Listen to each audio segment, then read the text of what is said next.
Sebelum nak tengok video tu, bolehlah tekan button subscribe, like dan share. Subscribe tu free je guys, free je.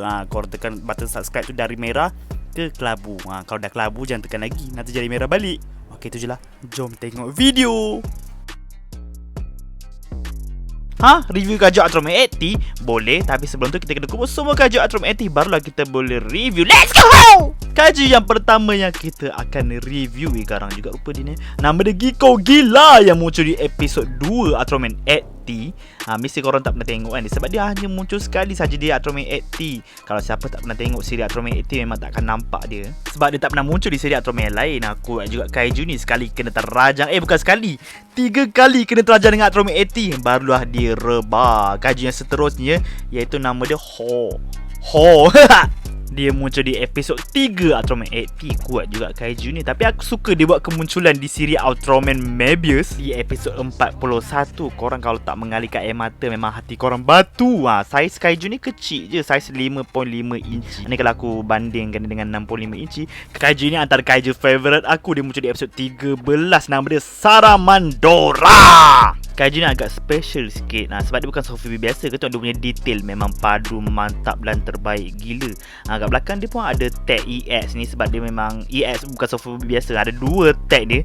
Detail EX ni memang puas hati gila. Antara kaiju yang aku minat juga. Dia punya ekor pun agak panjang. Kat bawah tapak kaki dia Bandai China 2006.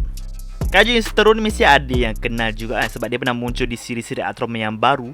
Nama dia G-Myra. Dia muncul di episod 18 Atroman 80. Bahaya juga kaiju ni. Dia pernah buat kemunculan di siri Ultraman Taiga dan Ultraman Trigger.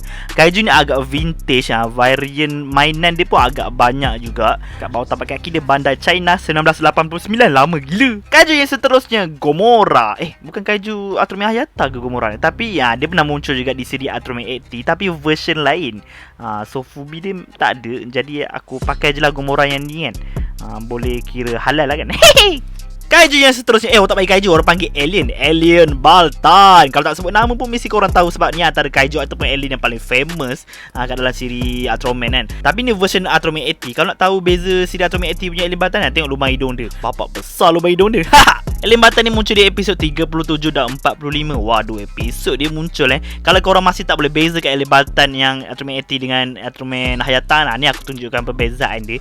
Ni Ultraman 80 dan ni Ultraman Hayata punya alien Baltan. Kalau tak pandai nak bezakan juga, aku pun tak tahulah.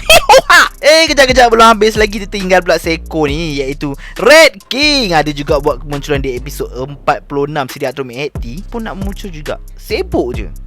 Okey, itu je lah review aku untuk kali ni. Review Kaiju Urutoraman 80. Kaiju Ultraman yang selebihnya tu aku tak review sebab memang Bandai tak keluarkan kaiju yang lain-lain tu, yang version 65 inci. Sebab tu kan aku tak review. Okey, itu je lah. Bye.